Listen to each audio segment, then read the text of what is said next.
Exciting ang mag-out of town field trip lalo para sa mga estudyante.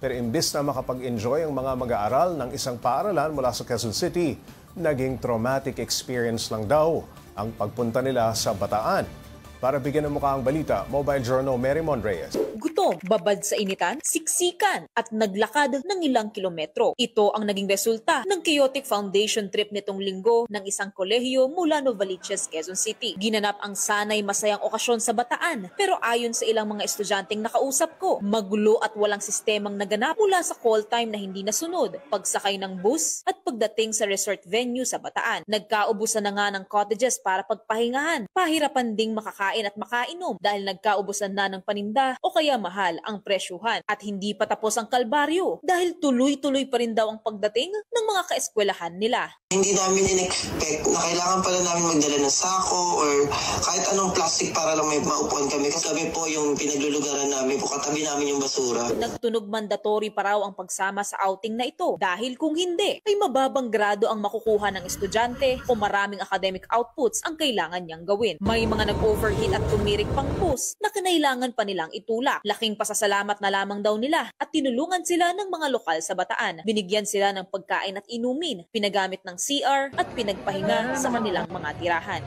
Nakakatrawa po yung may naglalakad na lang sa harapan mo na buhat-buhat niya yung babae. Tapos sa susunod po sana hindi na ulit maulit. Huwag na po natin antayin na may mangyaring masama. Umangal din ang tumatayong guardian ng isa sa mga estudyante ng BestLink. Sobra na. Mahirap na yung estudyante. Gusto niya lang magtapos ng pag-aaral. Pahihirapan pa na. Hindi naman namin pinapulot yung pera eh. Makikita mo, nagbayad yung kapatid mo kasi gusto lang makapasa. Tapos makikita mo, maglalakad siya ng pag-alay 4 kilometers. Naglabas naman ang Quezon City LGU ng paalala sa pagpaprioritize sa kapakanan at responsableng pagpaplano sa mga aktibidad ng mga paaralan, lalo na kung ito ay pangmalawakan. Nakatakda ring maglabas ng show cause order ang Commission on Higher Education sa BestLink College of the Philippines para bigyang linaw ang naturang Chaotic Foundation Day Trip na sinasabing hindi dumaan sa tamang proseso ng pagpapasa ng mga dokumento sa CHED-NCR. Wala pang inilalabas na komento ang kolehiyo. Ang paaralan ang itinuturing ikalawang tahanan ng mga mag-aaral. Kaya dapat sa lahat ng pagkakataon ay ginagampanan nito ang pagiging ikalawang magulang. Mobile journalist Marymon Reyes po, hatid ang muka ng balita.